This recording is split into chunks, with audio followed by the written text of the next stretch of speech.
Byron Bay Studios as a part of Kerwin Ray. We've been filming an event over here over the last 3 days.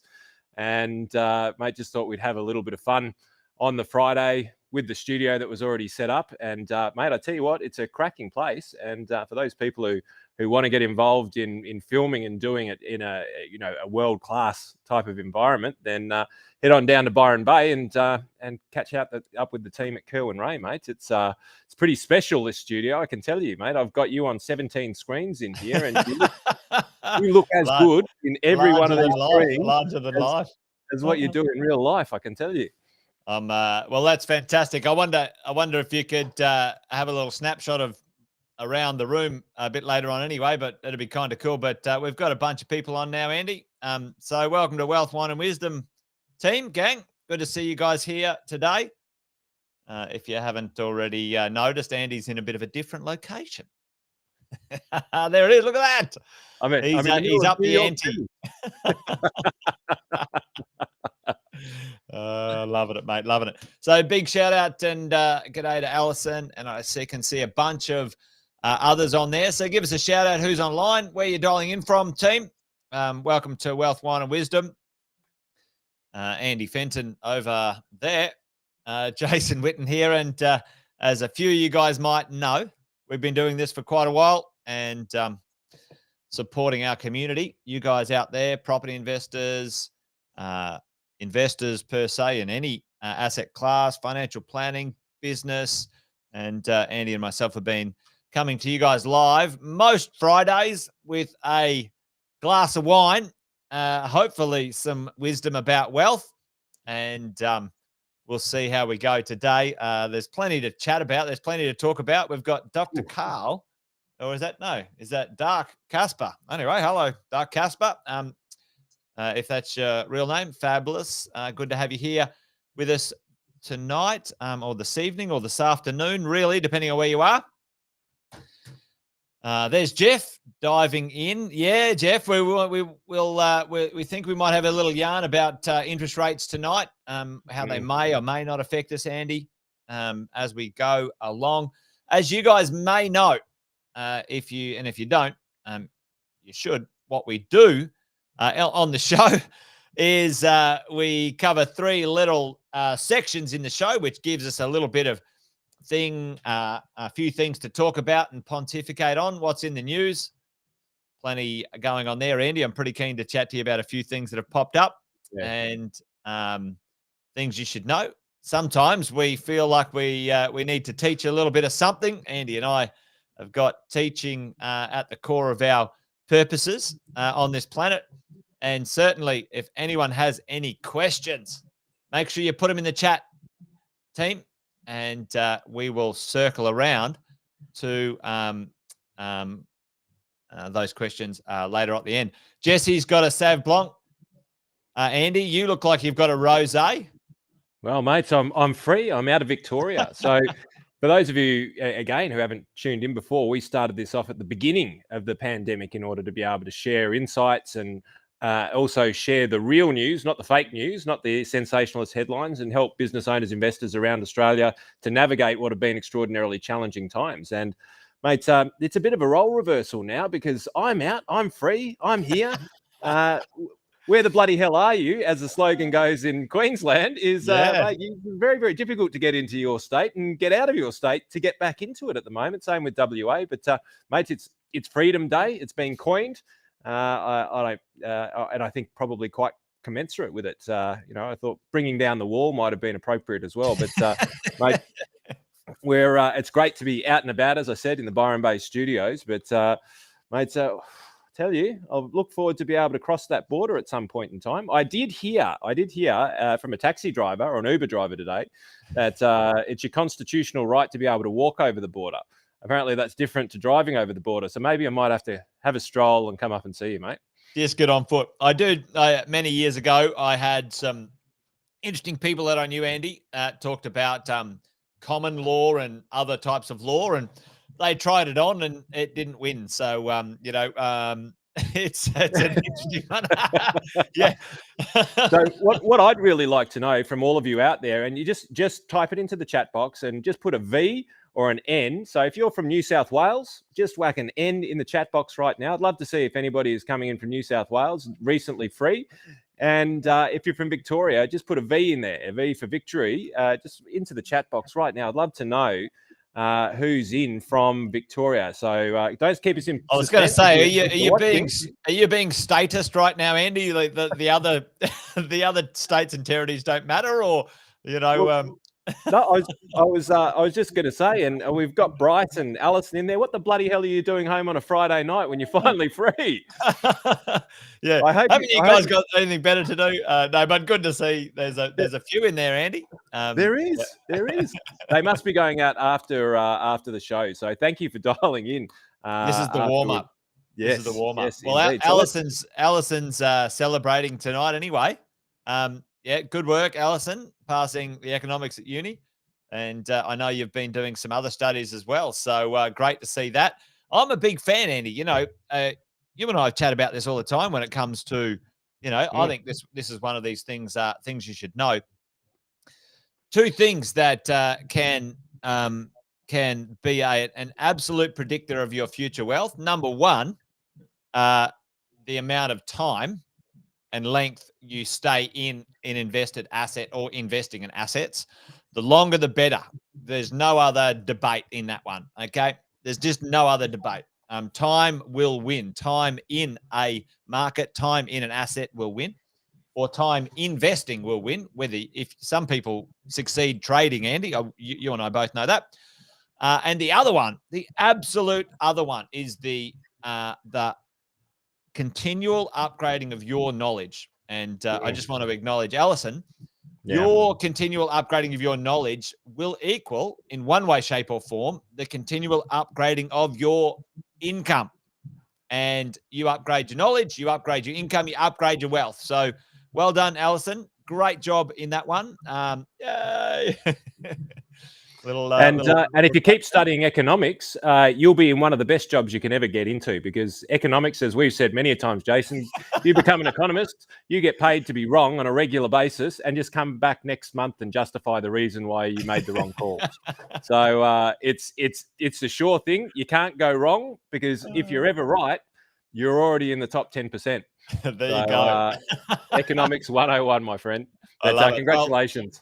Congratulations. Well, Michelle reckons she doesn't have a social life. Probably a bit like me and Andy, to be honest. Andy was let out. And, I went straight to work. Exactly. And we've got someone coming in from Karratha. Hot as hell up there. Yeah. Oh, yeah. 50 degrees. Yeah. There you go. Well, mate, why don't we dive into a little bit of what's going on in the news? And I might have a little nibble at a little bit of real estate news. And then I think there's a bit more meat on the bone today, because there's a few things I'd love to talk to you about.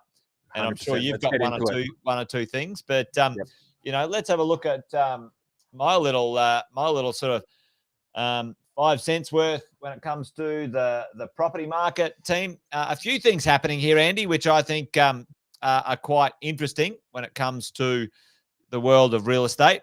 I do remember, I don't know if you remember the moment a while ago where you and I were talking about the real estate space and people moving from the cities to regional locations. Yes. And it's already started to reverse. I don't know. I was sort of saying, the people who are thinking that moving to regional locations is like a romantic notion have probably never lived in a small town or a regional location. And already the change where there is the lack of facilities and infrastructure, people are flowing back into the cities already. Hopefully that doesn't affect those small towns too much. But for me, I wouldn't want to have paid too much in a small town thinking that, this was the boom you were never going to, you were waiting for, because people are already moving back into town as we go. Multiple different reasons for it, mate. But I've lived in the country for a little while, and mate, it gets pretty tedious, because when you're in and around the city and the local areas, you forget the milk. You just quickly pop out, and that's the reason why they say, I'm just going to pop out and go down and get some milk. Pop out, being the P. Like, when you go, I've got to go down the bloody street again because I forgot the damn milk, and it's a 15-minute drive down there, or a 10-minute drive. It's a bit of an escapade, and the internet is a big one. And we spoke about this in the beginning, is that the infrastructure really isn't there in order to be able to make sure that you can have those types of meetings. And also we were sort of quoting, albeit now almost 2 years ago, one of the largest global property investors in the world. It was with the city prices falling in places like New York and all of these cities which actually had momentary price slumps. He was basically saying, look, we've seen this before. We've seen it ever since the Roman days, but people will congregate and they will come back in order to do exactly the same things that they did before. Totally. Yep. And I think that we will see that, and there's opportunity in that. But you've always got to take the bet if you want to be able to ride that wave. But there is opportunity in the short term sometimes. Yeah, and if you can be in and out, and you and I have talked about the cost and the risk or the lack of liquidity in real estate. That word liquidity sometimes is misunderstood. Well, I think often is misunderstood. But the idea that you can get in and out of some investment in a timely manner quite fast and at your own choosing, real estate is not that, Andy. Both you and I know it's slow, it's cumbersome. Even if you wanted to go fast, it'd be 30, 60, 90 days at breakneck pace, and sometimes 3, 6, 12 months if it's not a piece of real estate that someone wants to buy. Unlike the share market or other things, literally, touch of a button and you got your money. So, Yes. being in and out of real estate, trading, you've got to kind of be in it to win it. And, maybe you have to wait as well. If you missed your window, sometimes you're stuck there, or you got to, take a haircut on the price of things as you go. So, but I think look, there might be some interesting things, because I'm not sure if you read it recently, Jace, but the new lunatic in charge of New South Wales has come up with a fantastic idea to abolish stamp duty. And as soon as I saw that, I was like, yeah, or GST on the housing. I was like, yeah, and then he's gone to bring in an annual property tax. I'm like, oh, you bastard. So it'll probably make getting in and out fast a bit more expensive. So hopefully that lunatic doesn't hang around for too long. Mate, I tell you, Oh, is that him calling now, Jace? He's like, hang on, Jace. He said, look, put me on to Andy. I want to explain myself. I need right of rebuttal. Mate, it's an interesting one. Well, last time New South Wales did that, folks, they put in an exit tax. It was a absolute moronic move, and it actually poleaxed New South Wales for about 3 years when it came to the real estate market, Andy. You and I say this all the time. Your number one risk in investing is bloody politicians, the political environment, and everything else kind of makes a bit of sense once you get the gist of it. But politicians, they don't make sense at the best of times. But anyway, let's not end up down that rabbit hole today, Andy. Interesting. I did a little Facebook Live on this one the other day. So let's put a tick in that box. There we go. Right. The regionals will fall out of favor when the cities kick back into gear. The cities have got the infrastructure. It's amazing. You guys know that. And if you're into that lifestyle, then it's the place to live. The one that I want to talk about next, Andy, is this one here, which is the gap between houses and apartments right now. Apartment living is the largest we have seen. It's at record levels. There are records everywhere. Records breaking all over the place. New all-time high, Jason. New all-time high. There's never been so many people in the world as what there is right now. Yeah. Well, isn't it funny? But this is an interesting one, because we saw some gaps between, well, right now the gap, some of the premiums between the house price and the apartment price across the nation is averaging at around 50%, Andy, folks. Yeah. The largest gap premium between house and apartment price in Australia, Andy, I did this the other day, but a pop quiz for you. Which capital city do you reckon Give it a guess, Andy. Chuck it Is in the the chat, largest? folks. It has the largest gap between units and property. Yes. Or I'm going to go my home state. And my justification for that is that I think that there's actually been a little bit of a falling in some of the units in and around the city. So that's where my money would go. Mate, you come in a close second. You come in second, but not that close. At a 75%, 74%. I'll pull the stats up in a minute. It was the ACT. Okay, between cool. the median price of a unit in Canberra and the median price of a house in Canberra, absolutely off the charts. Well, mate, when people talk about states and territories in Australia, we really don't include the ACT. So that's a bit of a loaded question. But Riley said Sydney, and it was a loaded trick question. The actual dollar gap, the largest dollar gap at $470K, Andy, $470,000 dollar gap. Wow. Between the median unit price, the median house price is Sydney, 470,000. It's the largest in the country in dollar terms. Canberra is the largest in the country in percentage terms. But the average around the country, the other cities other than Canberra, is sitting around that sort of 50% mark. And this is interesting because we do have this kind of ebb and flow where some of this buying power goes to. Land is difficult to come by right now, and if people are in the market, they're looking for that other alternative, and it's still not easy to supply the medium density housing either, as we're rolling along. So it's an interesting moment in time, and there was a very similar moment post GFC, Andy, in time where there was a gap that was reasonably large as well. Or prior to the GFC, sorry, not post. Post GFC, squidged it, and post prior GFC had it rather large. So, that one's interesting to keep an eye on. The regionals, people are flowing back into the cities. Great. I think that's going to be good for Melbourne. Andy, unfortunately, Melbourne has had the biggest touch up when it comes to its real estate market, when it comes to the rentals. Its values have stood up quite well, but its rentals have decreased in value. Yeah. That's made it difficult for folks all over the place, but I think that'll turn pretty quickly. My call right now is you'll see Melbourne in the next 12 to 18 months have a significant rent compression upswing. People move back to the city, and as soon as we get some immigration going, the number one destination in Australia by a country mile for international immigration is Melbourne. I wonder if that'll stay true post-COVID lockdowns and restrictions, Andy.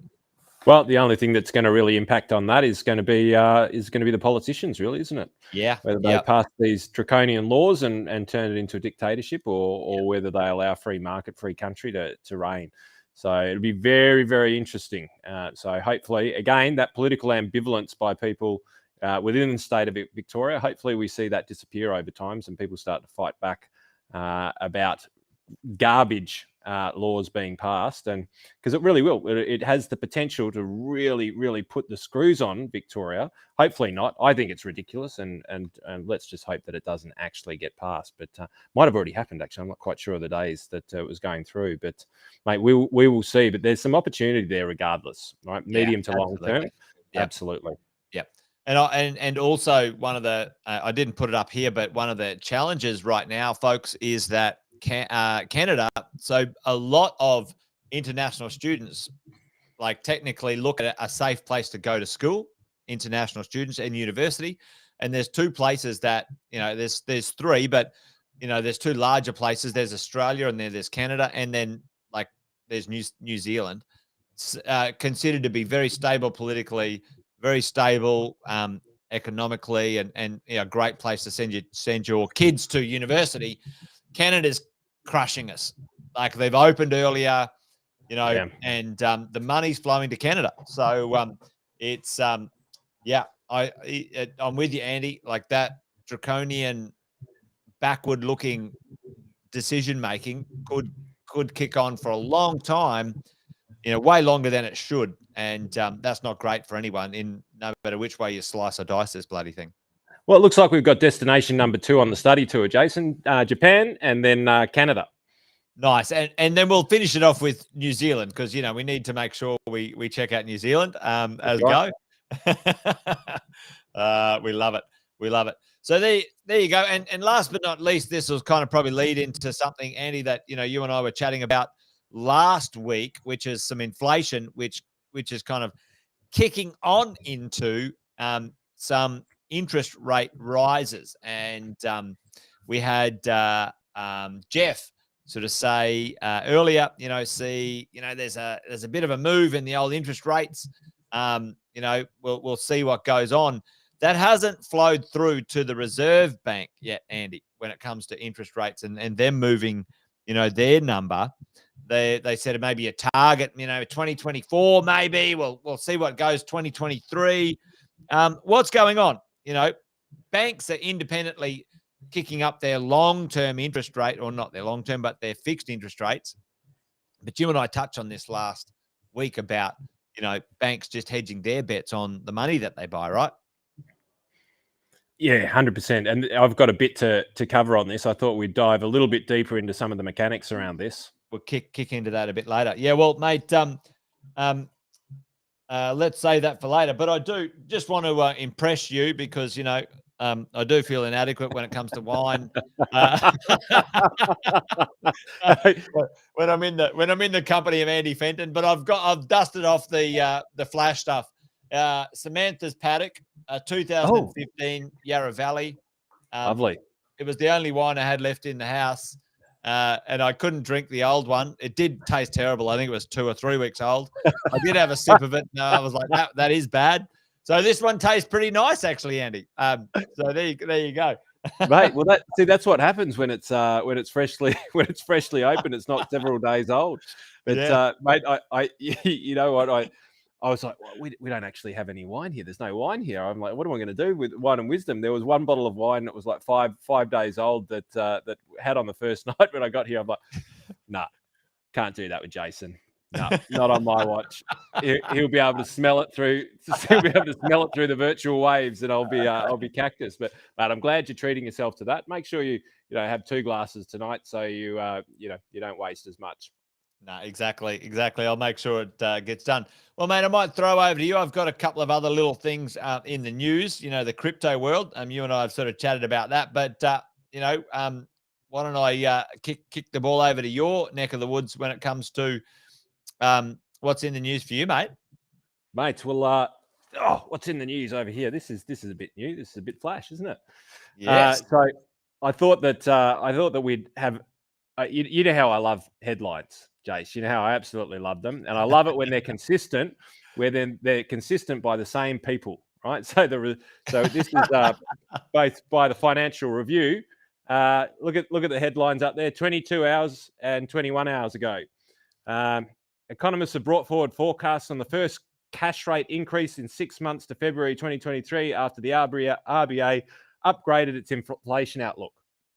Economists accelerate RBA rate timing on inflation fears.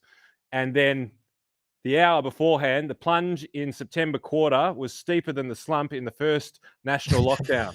The worst quarterly results in consumer spending in retail sales that we've seen in a long time. On record.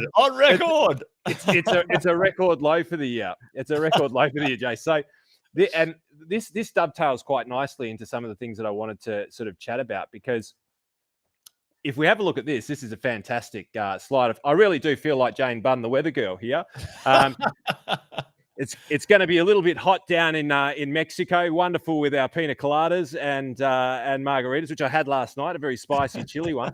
No, this is a great little map that's showing you global interest rates. It's almost like a heat map. And so as you can see, so where it's yellow and global orange, interest rates. Oh wow. Yeah. Mate, that's awesome. Give me that. All right, okay. I'm nicking that a few, Fenton. You've done well. You've done well. Mate, it's case, isn't it? Copy and steal everything. That is it, my friend. as long as you quote the source, it's down here. So, mate, this is just gives you a representation of globally where everything's at. All right. Yeah, wow. So obviously we've got a few countries that are kind of sitting in there: Belarus, Russia, Turkey, Egypt, Pakistan, which have the larger interest rates around. Yes. Bolivia. Now they're needed functionally by their economy in order to be able to attract dollars into them, right? Because they're such a risky bet that we need to be able to bring the money in. Yeah. And so it has to be priced accordingly for the risk. Yeah. Right. But literally, and where we're really focusing is we're having a look at Canada, 0.1, we're having a look at the United States, basically 0, Spain, a large portion of Europe, Scandinavia, and then obviously down here in Australia, and then through most of even the South Pacific and the Asian countries, mate, very, very close to 0 interest rates. Can you just read out Japan there? I'm pretty sure I see a negative 0.1. Yeah, negative 0.1. And Kim Jong-un's got a 0.8. So, mate, there's some staggering statistics around here. Yeah, wow. But we've got to contextualize everything, and we've got to put things into context, right? And this is where we really do need to watch the press, and we really do need to watch our politicians. We need to watch the RBA, and the RBA is actually holding a pretty firm stance. As you and I have talked about for a long time, 30 years, like this is the 10-year government treasuries, right? So This is 30 years worth. This is what caused prosperity basically for 40 years, right? We've had interest rates declining. Yep. Right. So what we need to start to do is we need to start to go, okay, well, if interest rates were to rise, what are the factors that we need to be looking at? Where are we investing? What are we going to be doing over that period of time if interest rates are going up? But I don't believe they're going to go up. But that's what we should look at. And this is what I'm going to take you through in a minute. But there's other factors that are at play here. Now, this is a comparison of the Australian versus the US labor force. So this is people working as opposed to people not working. Yeah. Now, this to me, mate, this is a staggering statistic because you, like me, we hire people. And bloody hell, if we can't find people, like we literally, it's like, where the bloody hell are you? It's the Queensland slogan. I'm hiring now, folks. If anyone wants to be a property investment coach, an amazing property manager, or a finance broker, I'm in the market. Let me know. Yep. We want some amazing people. Anyway, Andy's looking for a great financial planner or two as well. That's it. Where are you? And here's what's happening in Australia. So we didn't go down as bad as the RBA. Right, yeah. We didn't fall. We didn't suffer as bad as we didn't suffer as bad as the US. Right, but the US is trending in a positive direction. We're actually tipping over the edge. Shit, we're actually going backwards, right? And that's a fear factor. And if you go and try and raise rates at this point in time, then you're going to make that harder because what's going to happen in businesses that have loans? People need to pay for people. You start to raise rates, you are going to exacerbate this problem, right? And you and I have talked about it ad nauseum, and I think I've got a slide to talk about this as well. It might be coming up in some of the other stuff, which I'll chat about in a tick. But ad nauseum is that there are different things that are causing inflation. We cannot just go, shit's getting more expensive, so raise interest rates. That's not how it works, ladies and gentlemen. It is a target of the RBA, but supply chain shortages, there's hundreds of reasons why things are more expensive right now than what they ever have been. Yeah.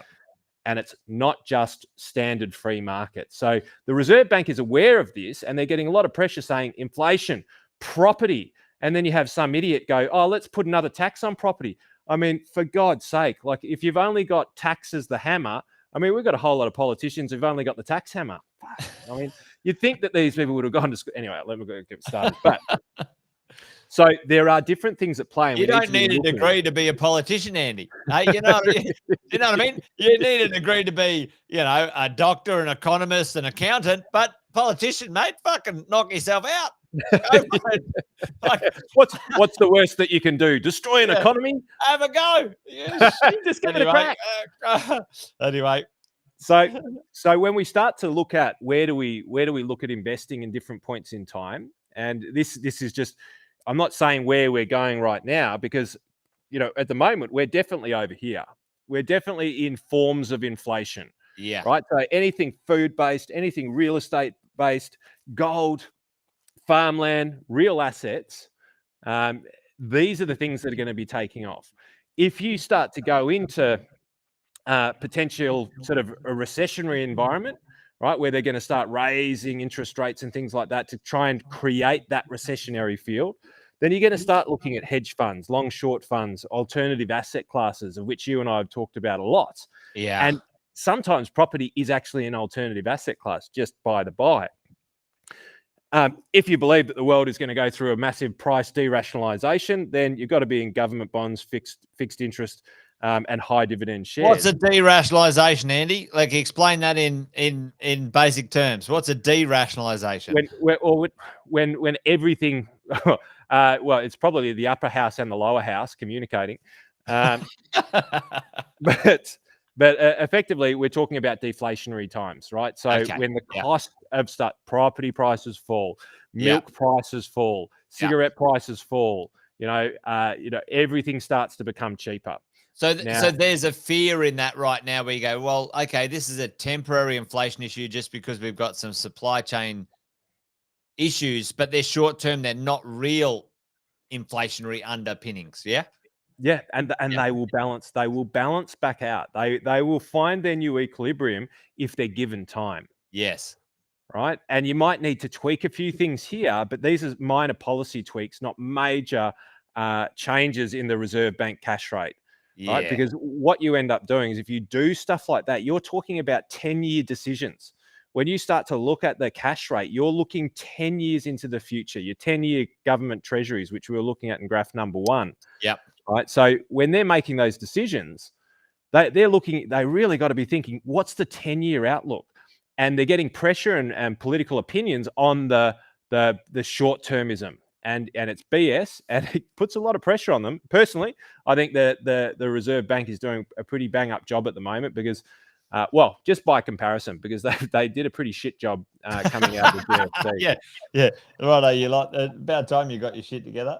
And so this is where another article which was published, same place, mate, same place, within a day and a half. So Fed Chairman Jerome Powell has started removing emergency money, as he should, but it's not monetary tightening. So what we're seeing in the US at the moment is we're seeing that they're tightening. They're not putting as much money in, but they're still putting money in. Right. And here's what we need to be aware of. And so what do you mean putting money in? They're printing money, or they like issuing government bonds? How's it going in? So we're talking about quantitative easing. We're talking about stimulus. We're talking about injecting cash into the system via the banking system. Yep. Right. Printing and borrowing. Yep. Right. Now he's sitting there. The reason why he looks like that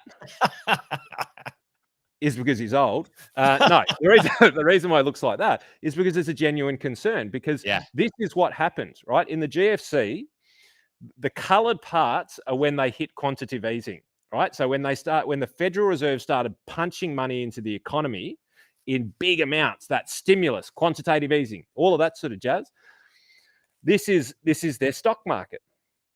Quantitatively ease, 47%, right? I don't know about you, Jace, but when there's an absolute crisis going on, I'd be pretty bloody happy just to keep the equity market doing about 5 or 10% personally. Yeah, you'd reckon, just keep it steady as she goes, Andy. No, let's just blow it up. Let's just go all in. Let's go all in and see what happens. Now, this is the interesting part.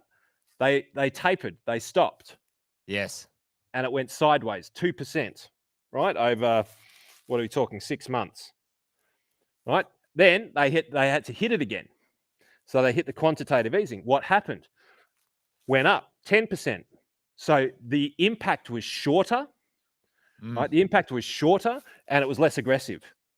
But as soon as they stopped, negative 12%. And it dropped instantaneously. Then stimulated, and again, didn't do as much, stimulated, and the rest is history. So what we need to understand... It looks like when you first have your first coffee, right? This is what it looks which is down here. Yeah, the first coffee ever, poof, and then, your 11 second coffee, not as great, and then each time afterwards, it doesn't stimulate as much, And that's when you're attacking a problem with the same utensil. This is the byproduct. That's but what this happened. is also one of the reasons why they cannot just simply expand interest rates.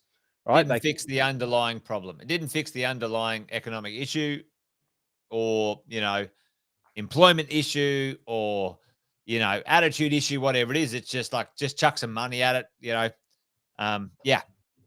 And that this is going to be the problem, because the stock market is a big chunk of Australia's wealth, as is the property market. And if they raise rates and start tightening too quickly, this was just when they stopped putting money in. Yeah. Not raising interest rates. Yeah. This was when they just didn't put as much in, and over here it fell 12% in a very, very short period of time. And so these are the underlying factors that need to be in the minds. And then when we look at of the Reserve Bank, and when we look at Japan, lowest interest rates in the world for the longest period of time, they've never been able to raise the rates. Yeah. America has not successfully risen rates since before 2009. And so when we're sitting here in Australia and we're going, well, let's raise interest rates, like, who the bloody hell do you think you are? Like, there are some significant ramifications of doing this and calling on the RBA to make short-term decisions based on short-term statistics. Is lunacy. And so let me ask you a question, Andy. Like, when we're talking about raising interest rates, right? Who are we talking about? Because this, it's a very good question, right? So who are we talking about, right? So the banks, Westpac today, that's it. We're gonna put our fixed interest rate up. Now, that's not raising interest rates. That's changing the interest rate on one of their offerings, one of their products. So, folks listening in, again, like Andy was sort of demonstrating a moment ago, 1 hour apart. Articles in the Fin Review completely the opposite, and it's incredible. It's incredible. So I can't wait to pick up the Fin Review one day, like the physical one. I swear it's going to happen one day. It's going to have their best possible outlook ever seen for Australia, and on the back page is "We're doomed." And it'll literally be printed on the opposite side of each other. It's going to happen. It's going to happen. Well, I reckon you're right. So we're talking, when we're saying, okay, raise interest rates, we're talking about the RBA saying, all right, here's our 10-year target. Here's a target of what we're thinking we're trying to manage the economy to, not necessarily what the lenders are going to actually set their interest rates at, right? Because correct. Because probably post GFC, Andy, and I think you and I chatted about this, we chat about this stuff all the time, but post GFC, kind of decoupling from the RBA and the lenders kind of being in step. There's kind of this, all right, well, we don't really care what you've said. We're going to do this, or we're going to do that. It's not a given that the banks or the lenders will follow the RBA in rates and other things, right? At this point in time. If the RBA were to raise rates, we would see all of the banks raise it probably by double. Yeah. But the RBA is holding back and going, hang on, guys. Like, just chill out. Cat amongst the pigeons, chill it out. Yeah. Like, we've just had a COVID bomb go off globally. Let's not overreact, because we don't know what's around the corner. And look, and I'm not trying to predict anything here, and I certainly don't want it to happen. But what happens if a worse strain came out, more virulent, and got around faster, and was even more devastating? Like, heaven forbid, touch wood, don't want it to happen. But imagine they did that, and that's so typical. They'd raise the interest rates, a couple of percentage points, and then it'd get out. And so you really need to be protecting yourself. It's small tweaks to affect long-term decision making, and there's too much noise out there at the moment to start being too speculative when it comes to interest rates. And New Zealand have kind of done it, and look, country beware. And there's nothing wrong. Like, we don't have to be the first.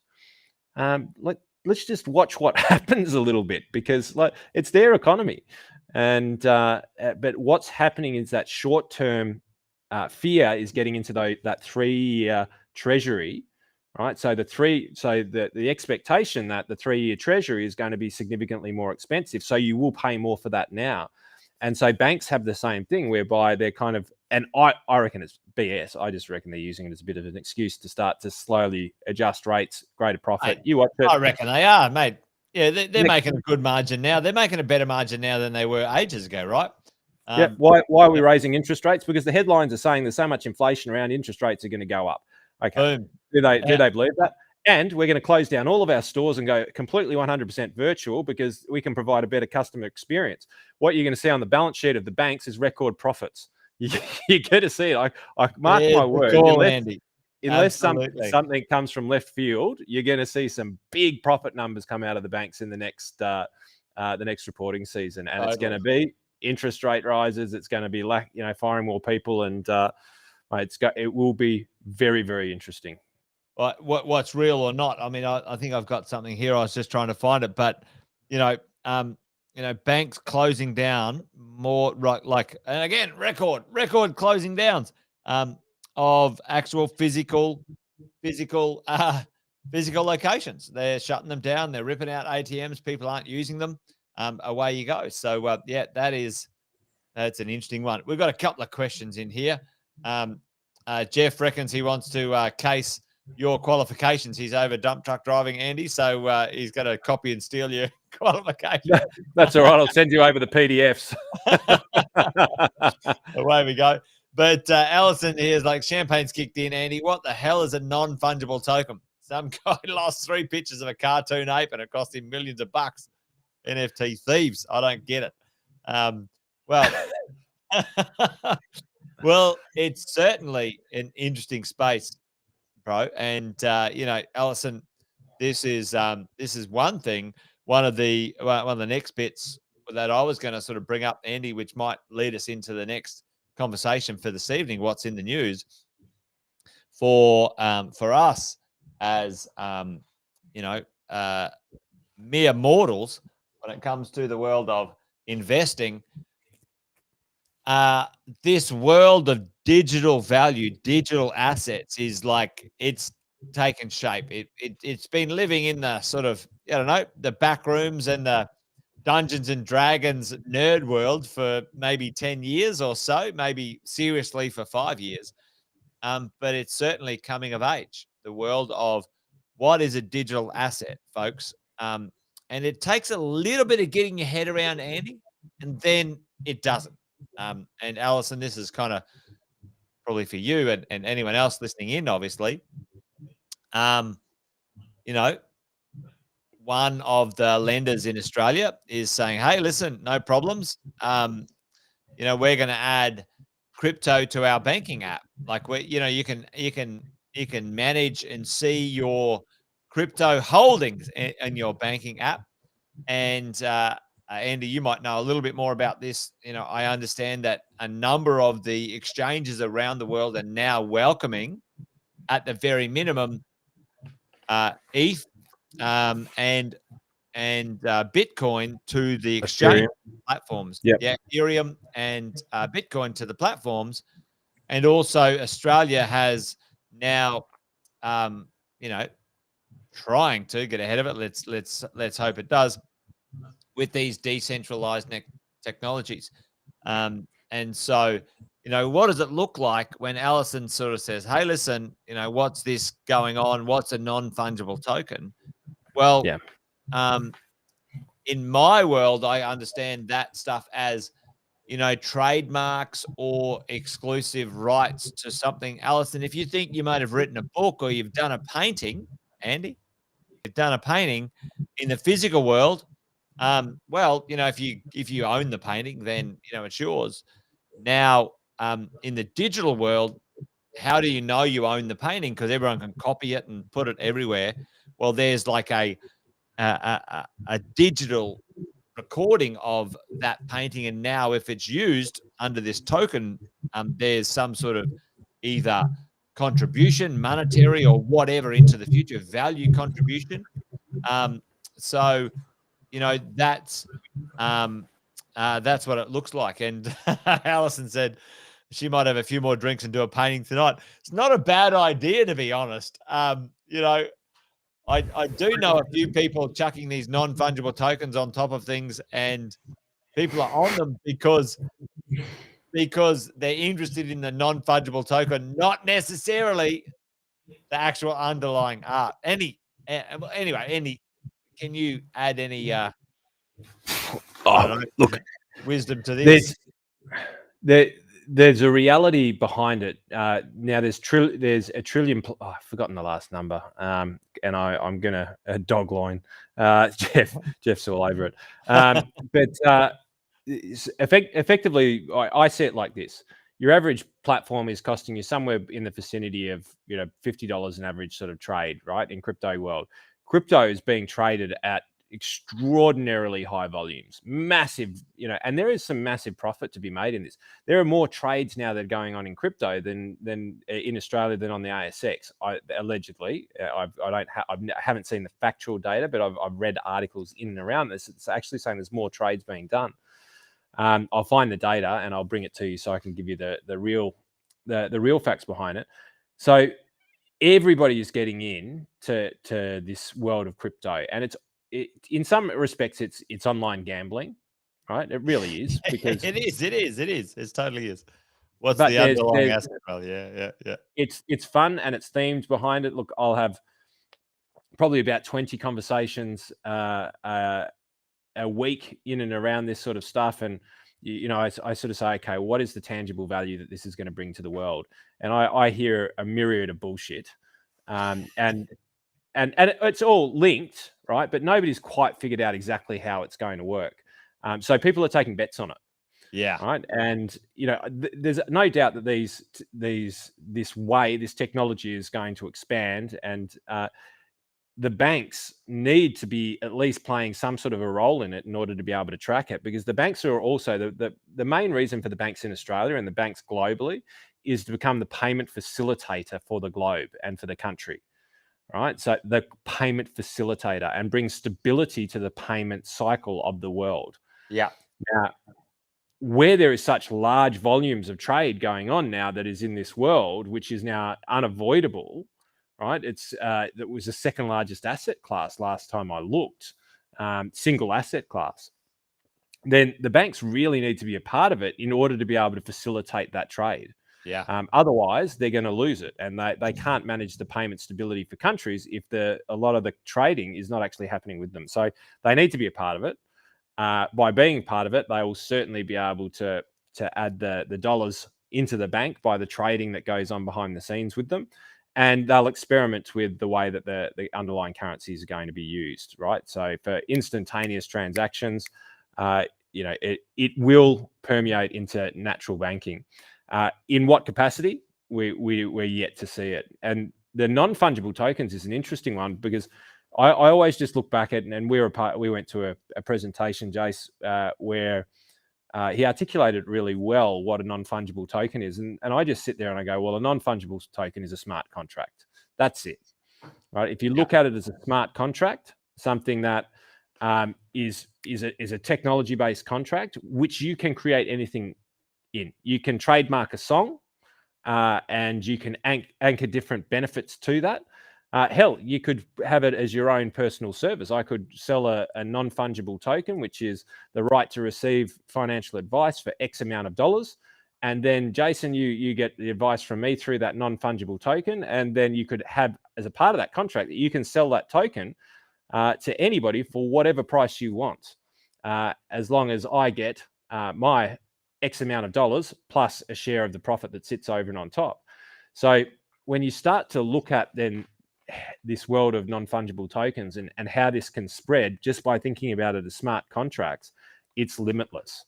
Yes. But the idea of a graphic going from, a couple of $100 to, $1 million overnight, I honestly believe, mate, I reckon a lot of that stuff is super fatical.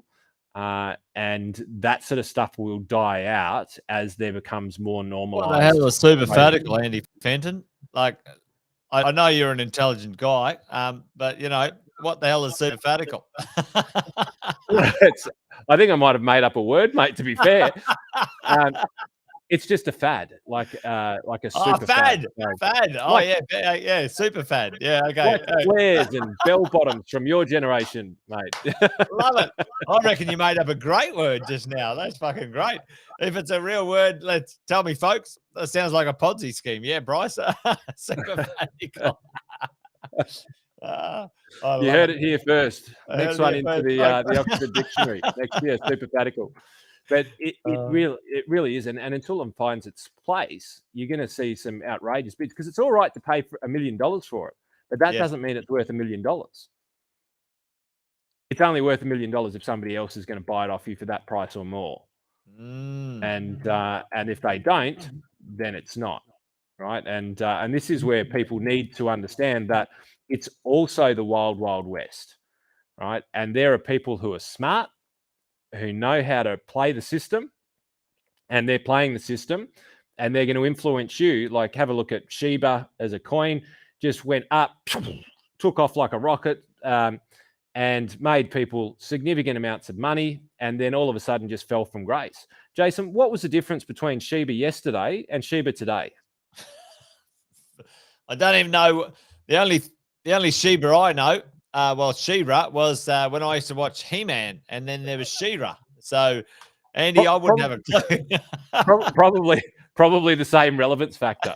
Like, and that's what I mean. That who's to say that there wasn't a handful of people, maybe investment bankers. I won't say that definitely, but it doesn't sound too far from what they might do, who have a spare, 100 million that's sitting in an account, which is on behalf of their investors. And they go, you know what? There's reasonable volume in this, that if we jumped in now and started pushing the price up and got the trade volume, we could turn that 100 million into 500 million. We could get out really, really quickly, and in a day or two, double our money. Yep. Bang. Boom, There's done. no regulation around it at the moment that's stopping that from happening. And so you can make a lot of money, but these large spikes in volatility are either from mass market manipulation or something else, right? Yeah, pump and dumpers, Andy. There was quite a push, as often it is too late when it comes to the regulators. And it's an interesting one, Andy. The idea that when things sort of get out of the kind of weird, quirky world and into the mainstream, they have to pick up certain volume outside of legislation, outside of management or control or some mechanism that actually keeps the masses safe. Right now, I see day after day, many a scam going on in the world of this space, right? Because there's no oversight and there's no recourse. You can get in there, you can sort of say whatever you like. There's no accountability. You and I, accountable to licensing, multiple licensing in Australia for our industries. If we go and tell a client, do this or do that, we've got some recourse. In that kind of wild west, there's like, here it is. It could be a complete, absolute fabrication and lie. And then people are in and out. So that's where it's kind of like this two-edged sword. New things don't come out of the woodwork when things are over legislated and over managed. But then when the kind of I don't know, let's call it, I won't even say it, but then there's the other side of the equation where, people taking advantage of things that are unlegislated, become an issue as well. So, but yeah, I think the underlying conversation, Andy, you and I have chatted about this multiple times, right? Where, we're talking about this thing's here to stay. Definitely. Yeah, 100%. this thing's here to stay. It's mainstream. And for all of us, we need to kind of make a little bit of sense of it and participate and understand in it as this changeover happens. Oh, Jeff, actually, we've got a Jeff coin coming soon. I love it. Jeff coin coming soon, supporting life on a beach, cocktails, bikinis, comp waves. It's going to be big. Jeff, I'm in. Let me and Andy know. Let me and Andy know. That's it. We're in. We're in. It's going to $1. It's going to $1. We'll be gazillionaires. I love it. But there's a few good questions here. Monica's sort of talking about regulation. Do you think there'll be some sort of regulation body in the future? 100%, absolutely. And there already is some bodies, Monique, in place that kind of will step in.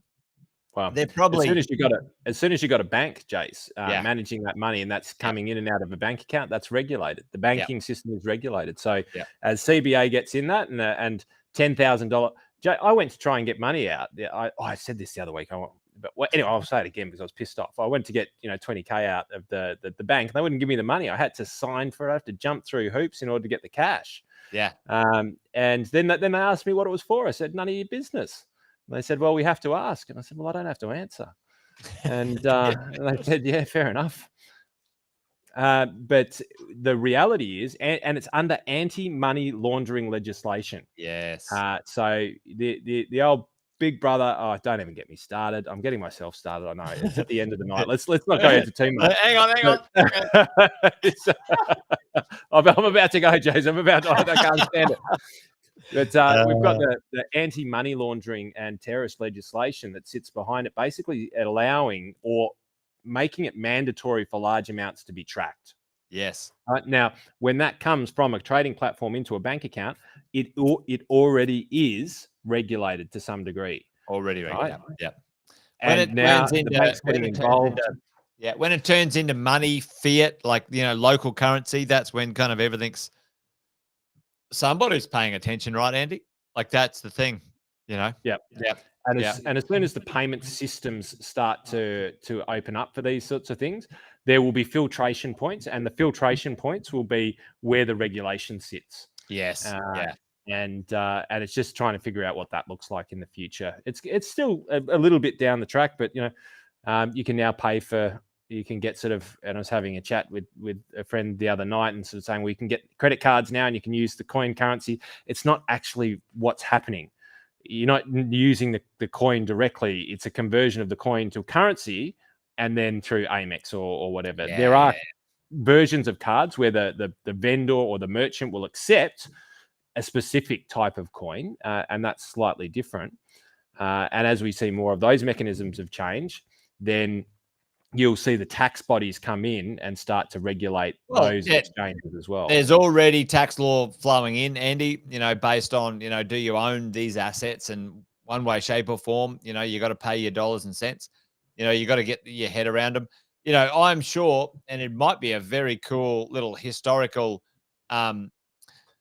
investigation where, okay, what happened when gold and silver and bronze as the the store of value transferred into fiat, which was money and paper, and kind of print this thing, is there any value to it? And now it's kind of like, okay, well, there might be a bit of a change from fiat like currency to something else, which may still be interesting to have a little look at. Well, if you want to jump into that next week, mate, I've actually got a slide that I've been meaning to talk about for some time, and it's on exactly that. It's just not in the slide deck right now, and it's a bigger conversation. But I think that'd be a great conversation to have, mate. Yeah, the history of money over time, and how that initial store of value has evolved. Yes, and there is a fundamental shift of how we're going to perceive that store of value. Crypto is going to be a big part of it. Non-fungible tokens, I honestly believe non-fungible tokens are going to be bigger than crypto, in the way of, or at least initially the deployment of that technology will end up being bigger than crypto for commercial purposes. Right, so you might still have lunatics trading Shiba, because I think Jeff said it had something to do with dogs in Japan, getting groomed. You buy a Shiba coin, dog in Japan gets groomed. I don't know. I don't know what Jeff's talking about. But Jeff said it. But no, we love it, Jeff, because that is really kind of almost quite an interesting thing. And it's like what, a dog in Japan. That's kind of like a quirky thing that people are kind of doing. But will it be mainstream? Will it be something you could rely on, into the future? And you and I have talked about this. all right, there's these weird trading things, more like betting and gambling rather than kind of an understandable concept. If we're going to invest our hard-earned wealth and money into something, a property or a share or a stock market or an ASX 200 or a 100, like these things are kind of reliable, and that's not the right word, but they're kind of like, they're a bit more, they're a 95% reliability.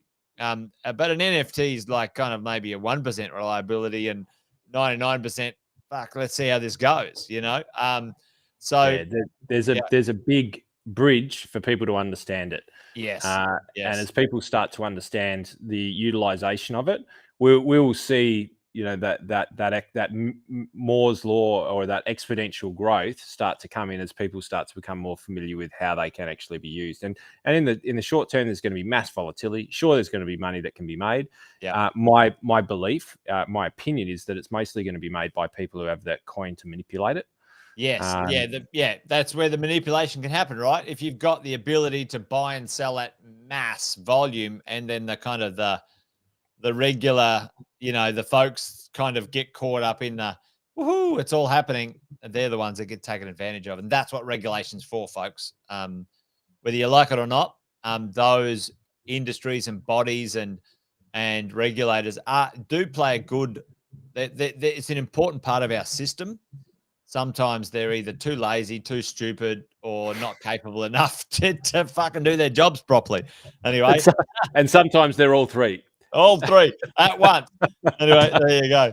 But, mate, why don't we put a pin in that? We've got a few people keen on, well, at least Monique anyway is keen on hearing what you've got to say potentially next week on those things as well as part of your presentation. And, mate, I'm keen to see what that looks like when it comes to making decisions into the future. I'm certainly very keen now to see where I can put a few dollars for myself in this space when it comes to my portfolio. And I'm certainly well into the part of my investing career when it comes to my equity arbitrage. My safe place of storage at this point in time that I understand is real estate. And then a little bit of equity here, there, and everywhere out into the other places makes a bit of sense to be on the field, play the game a little bit, Andy. But we might put a pin in that for next week, my friend. Well, mate, as soon as I can walk across the border, I'll be seeing you soon, brother. I'd love that.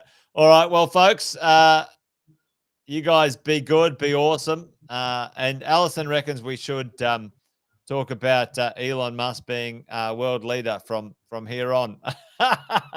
Well, let's put that one on the agenda for next week, folks. Well, yes, go and watch. In the meantime, go and watch The Fifth Element, and then we can talk. Alison. Yeah. Fifth Element. Yes, indeed. Corporate control. Or what's the other one that was around back in the day? Not Fifth Element, but it was with Harrison Ford long time ago. Blade Runner. Blade Runner. Look at Blade Runner or Fifth Element, folks, when the corporates control the world, not governments. Anyway, there you go. Well, I think we're done and dusted, Andy. So it's a good night from him. And it's a good night from me. Good night, folks. You guys have an awesome weekend. Bye-bye.